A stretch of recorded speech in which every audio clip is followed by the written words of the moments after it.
Cool. My audio is looking good. Tom, say hi. Hello. Yeah, that level's looking good. Scott. Yo, what's that? He's down with the kids, isn't he? Talking about I said yo hello. and I said Patreon. hello. Yeah, of course you did. Of course you did, Tom. Yeah. It's just my hearing. Yeah. Right, here we go.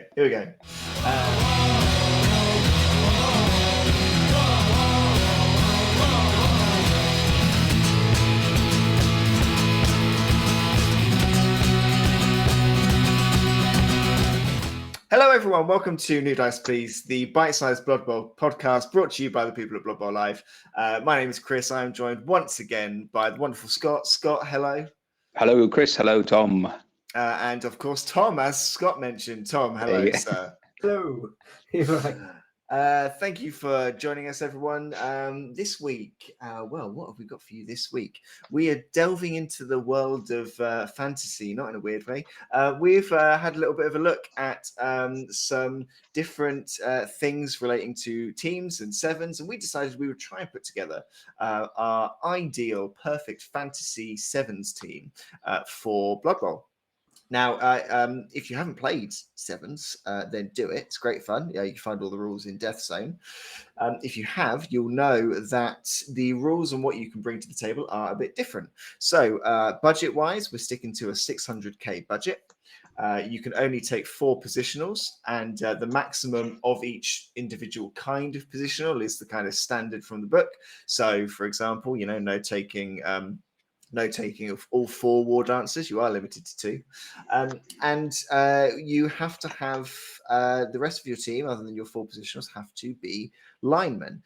And the way that we're doing this is the lineman that you choose, you have to fill out the rest of the team with just that kind of lineman. You can't pick linemen from various different teams. You've just got to stick with the one. You can go for rerolls if you want them. You can go for desperate measures if you want them, as long as they all come under your budget. Now, I have got written down in front of me what I think at least one of you two is going to have picked. I've got it here, and I will, as soon as you do it, I'll ring an imaginary bell, and I will. So just to be super clear on this, this isn't teams that you can play in a tournament or in a league. This is an imaginary team where we can pick your best players from any teams in Blood Bowl. Correct? Exactly. Yeah. Think how irritated you get when you face Underworld and the fact that they can take all of the things from different places. We're basically building our very own version of an Underworld, Old World Alliance, Chaos Renegade Sevens team, picking from anywhere and everywhere that we want. So I think I'm looking and I'm thinking, who is most likely to have exactly what I've got written down here?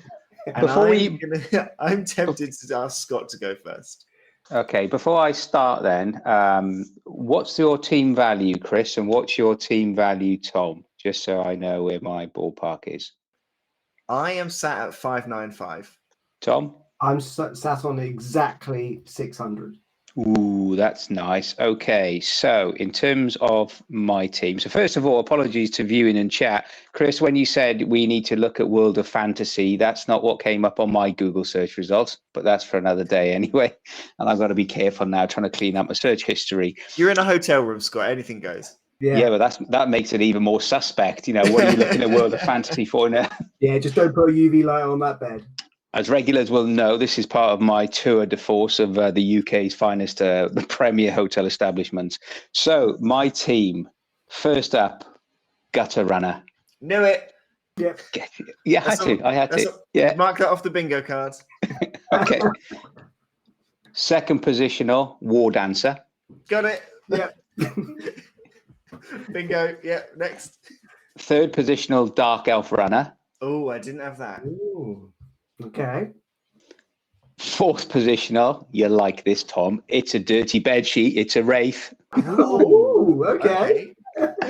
And then I have 1, 2, 3, 4, 5, 6 Snotlin linemen at 15k each, which gives me 475k and 2 desperate measures. Oh, you scumbag. Love it. That's a great one. So Filth. That's filth, Scott. That's gonna make me even less popular than I am today. So we've got, and the reason I'll give you the thinking part. Sevens is about attack. You've got to get in there. You've got to look at it. Gutter runner, movement 9. Give him the ball. He crosses the halfway line. You got a touchdown. Similar to the war dancer with the leap as well. Plus the war dancer can double up as your blitzer piece, which we know. Dark elf runner, dump off. Come on, if you're going to target one person with the block. Yeah, you want to target the dark elf runner, still got movement 7, still can just pop that ball out in terms of, the war dancer or the gutter runner who's going to, pick it up on a 2+ with a catch. All right, they don't have reroll, but can't have everything. The Wraith, purely, I was looking for something to do a bit of blocking. What is going to be blocked? What is going to annoy people to the max? What's better than a Wraith? Yes, he's got foul appearance, but he's got block, he's got sidestep, and yes, he's got regen. So he's going to be coming back as well. And then the Snotling lineman, 15k each, dodge, right stuff, sidestep, stunty, swarming, titchy. They're just going to gum up the works and annoy the crap out of people. Haven't got a name yet, but as well, 2 rolls on the old Desperate Measures table. Please. Thank you very much. My work is done. You've also got, because you've got swarming in there, so you can. Yes, bring them all on. You're going to be starting to drive with so many players. Yeah, so yes, that's the cunning plan. Zone out. So obviously, if other teams have got to dodge, you can only block one thing. You can only sort of blitz one thing at a time. You got 12 turns. That's my team. It's basically it's attack. Forget the defense. If you're not attacking and you're not a scoring threat, you're there to annoy the crap out of the opposition coach. That's my mantra. So because as soon as you started saying snotlings, I was surprised, and this is because of my own already established addiction. There's no one to throw or kick them in that team. I did consider that. The way? Yes, they're there to get in the way, to annoy you, and to do if I need to do a 2-up or even a 3-up block. That's what I'm going to be doing. They're not. Then again, in terms of the roles, the Snotlings are to be the linesman and to gum up the opposition. The Wraith is to be maybe that blocking piece because he's strength 3. Put a couple of Snotlings around him and he'll be up to strength 5 in terms of assists. Dark Elf runner to give the opposition coach. Am I going to keep the ball? Am I going to give it away? Am I going to keep the ball? You don't know. Plus, then who are you going to give it to? Everybody's going to be looking at that war dancer and gutter runner, thinking, "I hate them in 11s. I hate them in 7s." That's my team. Plus, if someone else takes a gutter runner and a war dancer, you can counteract them. That's my thinking. Thank you very much. My work is done. How many did you get then, Chris? Did you get the gutter runner, war dancer, and those 2? It was just those 2. Just those 2 that I got. Tom, what did you think? I got those 2. Yeah, I didn't get any more. The others were a bit of a left field. So it'd be interesting. It is an interesting one. I did think actually, I did a team with, instead of having Snotling linemen, I did look at just having 3 dwarf blocker because of course they got block, tackle, thick skull. But I thought, no, that took me up to 5.95, and 7s is all about stupid fun. So for me, it was like, go for the Snotlings, get some love off Scott Norman as well if he's listening. Love you, Scott. And go from that. And as I said in the last. The desperate measure in 7s, because your gutter runner's so quick as well. If you get the set play one where you get the guaranteed pass catch, you've got a 2-up pickup with the dark elf runner. You've got the gutter runner who's comfortably going to get to the end zone. Then you've just got a free touchdown, and you only need one guy to get through any defense. Like, it's filth. I love it. It's absolute filth, but I do love it. Quite a squishy lineup. Yeah. Not much armor in there. Not much armor. I mean, the biggest ones we're going to have is the Wraith on a 9. Everything else is 8 or less. So that's fine. I can live with that. You can only block one. You can only potentially, if you're going to kill a Snotling, you'll kill a Snotling. That's given it. But those are the 4 main ones: the Gutter Runner, War Dancer, the Dark Elf Runner, and the Wraith. I think they could take most teams on and score, in 2 turns easy. That's the plan. One day, you never know.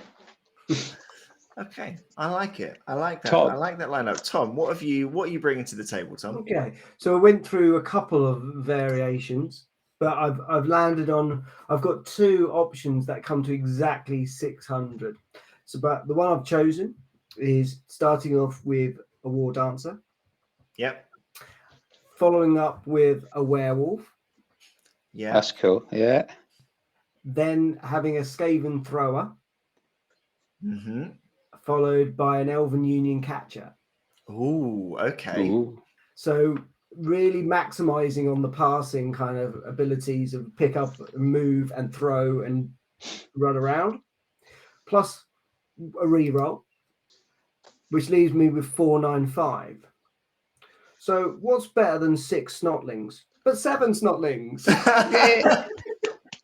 which comes to an exactly nice Pair of you are such scumbags. Such filthy scumbags. Because again, on that perspective, so from my skill set, I've got a werewolf with claws and frenzy, and also regen, movement 8, strength 3, AV 9. So got my war dancer as well. So again, movement 8 with block, dodge, and leap. So they're my 2 kind of aggressive ones that are going to go out hunting snotlings by the sounds of things. And then I've got my 2 kind of throw the ball around players, so I can potentially move that ball pretty quick. So yeah, both Elven Catcher's got movement 8, armor 8, but it's also got catch and nerves and steel. So it doesn't matter how many snotlings around it from Scott's team, it will still be able to catch it. And it's then still obviously- strength 3, isn't it? The Yeah, Elven they're Union all- catcher is strength 3, right? Unlike the Wood Elf and the Human. and him, strength yeah, 2. it's still a strength 3, yeah, and edge 2. So my werewolf and my Skaven thrower are the only edge, and my snotlings are the edge 3 players. So yeah, and then obviously you've got the snotlings, and similar to what Scott was saying about the snotlings, the swarming means I can have a maximum of 10 players on the pitch.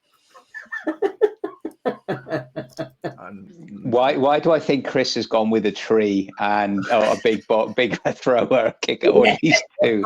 I think 2 trees and gnomes. I've played sevens against people who have taken a majority snotling team. You're not making any friends, okay? All right. It's not big and it's not clever, as they say. It's just it's so infuriating. I mean, the worst thing is it's so infuriating, and it works. What's the worst thing is it really does work. Yeah. come on in, Chris. Let's. Up against. What have you got? Right. We'll start with the linemen. None of this snotling nonsense. We've got 4 Chaos Beastmen. 4. Okay. Edge 3, strength 3 horns, so strength 4 on a blitz. So he's 2 dicing all of those figures that you've got out there, because no one else has got any strength 4. So I'm 2 dicing everyone without any assists there. So straight away off the bat. We've then got we've got our 4 stars. Let's start with the Zookeeper. We've got the Valkyrie. Yeah. Catch, pass, dauntless, able to get strength up if she needs to, and strip ball as well to get that ball off any players just with a push. Who's the Zookeeper looking after? Well, we've got the Skaven thrower, because they're the best. They're the best thrower in the game, and if they go out, the Valkyrie can pass. So we're good. We're good. We've then got. We need somebody to catch that ball, but we need somebody to protect the catcher. So we've got the werewolf. The werewolf's coming in. Okay. Werewolf's coming in to protect the catcher. Movement 8. Lots of scoring opportunity. Anyone doing the numbers and figure out how much treasury we've got left? No. Well, we've got 55 treasury left, so we're taking a woodland fox. Ooh. Now That's a good shout. Now it's a thinner pitch. You've got a strong side cage you can make there. Those beastmen are armor 9. So your beastman can make up a good cage. Your werewolf is going to make a good corner to a cage. Your Valkyrie is going to make a good corner to a cage. They're all going to be very strong. No matter how many how many snotlings you clog up, 2 ups all the way to the finish line. So all I need to do is protect that fox, and I'm 2 ups all the way to the end. But there's only 6 turns to do it in per half. That's fine. That's fine. I've got movement 9 with 2 rushes. And the werewolf's going to be hanging about. Who's got movement 10 with 2 rushes? Valkyrie's movement 9 with 2 rushes. Skaven Thrower's movement 9 with 2 rushes. I'm golden. I'm in. Your slow little snotlings are going to be dawdling around, and I'm going to just run past them. I'm 2 die uphilling straight into that cage. That's got our name all over it. Chris, just I was expecting at least one big guy to throw things. I'll be perfectly honest. That's what I was expecting. You said the owlbear or the ogre as the owlbear, however you're doing it. I was expecting a tree. I was expecting a big guy, something to be throwing. Why not throwing? What, you've just... you're throwing, but obviously not people. I was tempted by a tree. I did think, do I put a tree in there? Then do I go for, I don't know, do I sort of downgrade the werewolf? Maybe I was looking at the nobility blitzers for a while because they've got block and catch and movement 7 with decent armor. And I thought as corners of a cage, that's not bad. So I was looking at some of the nobility players. But then I thought, we're going to have our zookeeper there, and then we're going to go all beasts and animals. We're going to go 4 goats, 4 goats, a rat, and 2 dogs, and we're gonna cause chaos. Nice. I did have a setup where I had a werewolf, war dancer, gutter runner, skaven thrower, and then 3 skinks. So I thought, try the skinks out. Skinks are solid. If you could throw them, they'd be perfect. But dodge stunties, skinks are a good shout actually to chuck in there. They're a very good shout. But I wanted the most aggressive lineup. So I've got 4 people who are blitzing on 4, werewolf with the claws, like good pace in there, good pace and strength in there. So that's what my thinking is. I was tempted to take the roger. If he's standing next to a snotling lineman and he fails his animal savagery, it's only a snotling lineman, so he'll get to punch them before anyone else gets to punch and kill him as well. Problem with the roger, had too many experiences. He runs up, he gets obviously very excited with frenzy, and if he doesn't usually roll a double skulls on the first, he rolls a double skull on the second block as well. And 150k, that's 25%, a quarter of your team value. That's going to be a big investment. Are you going to do it? I've played him in 7s. He does work. I've played him in 7s. He doesn't work. It's that, do you want a big man or not? Tom, did you think of taking a big guy in yours? Well, no, not quite. But now I've committed to it. I'm thinking about this, and I was tempted to take the vampire thrower rather than the skaven thrower. So take away 1 snotling, and I've got 110 to play with, which is the vampire thrower, which would be a strength 4 player, but also you've got the hypnogaze in there as well as the pass. Clearly, you've got the bloodlust. You'll have to manage bloodlust, but you've got a strength 4 edge 2 player with hypnogaze, which if you're putting in cages, is usually a pretty nice little thing, especially if you've got snotlings as well, or even a war dancer. Yeah, that's not a bad shout. I kind of disregarded the vampires, but that's not a bad shout, actually, sticking that vampire in. I guess he's a more expensive thrower, but you are getting strength 4 out of it. Yeah. And dodge, yeah. And 2 up on the dodge, aren't you? Yeah, 2 up on the dodge. So it'd be interesting to hear if anyone else has got any other kind of comments on it. Yes, we'd love to hear what your Fantasy 7 lineups are. I did ask around earlier today with some friends of mine to see sort of what other things people were going for. One person said 7 snotlings, full stop. That leaves you a huge inducement file. Your team value would be 0. That would be your team value. Somebody else went for... Now, this was a lineup that I thought someone would go for. 3 Norse linemen. So you've got block across the board. Yeah. You got drunk as well, haven't you? Drunkard. 2 war dancers. Skaven thrower, gutter runner. Now, I thought, Scott, that was a bit of you. I thought you were going to go for that. That's actually similar to what I did in my other draft when I had Gutter Runner, War Dancer, Dark Elf Runner, Wraith, and then I was looking at the 3 dwarf linemen as the dwarf blockers as my linemen. But I did consider, did I go for Norse at that point as well? Yeah, another option was someone said was 3 Dark Elf linemen, 1 ogre, 3 skinks. But I'm not sure you're maximizing sort of everything you can do there. It feels a bit squishy.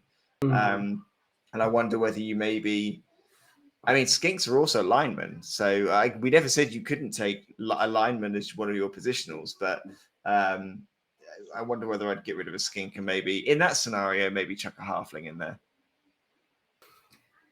At least something. Yeah. Or a goblin, actually. Goblins have movement 6. Goblins are quicker than halflings, so chuck a goblin in. Yeah, we would love to hear anyone else's Fantasy 7 lineup. So, Scott, if anyone wants to tell us what their Fantasy 7 lineup is, how do they get in touch? If anybody wants to tell us about their Fantasy 7s or anything about their own world of fantasy, whatever it may be, they can email us at newdiceplease, or one word, or lowercase. That's newdiceplease@gmail.com. And I believe, yes, hallelujah, powers of communication. We have had one email, have we, Chris? One correspondent. We have had exactly one correspondence. So get your correspondence in and give us enough to talk about your correspondence for 20 minutes. And that would be great. If you've enjoyed the podcast and you want to see other stuff that comes from Blood Bowl Live, Tom, where can they find us? So you can catch us on most of the socials, on Instagram and on YouTube under Blood Bowl Live. So just search for that, and also live on Twitch as well, where we often play games throughout our league in Aardvarks and Dragons Season 7. Great. Well, before we finish, before we wrap up this podcast, are we going to leave that lone correspondent hanging in our in-depth expertise response to their inquiry, or are we going to save it for another time?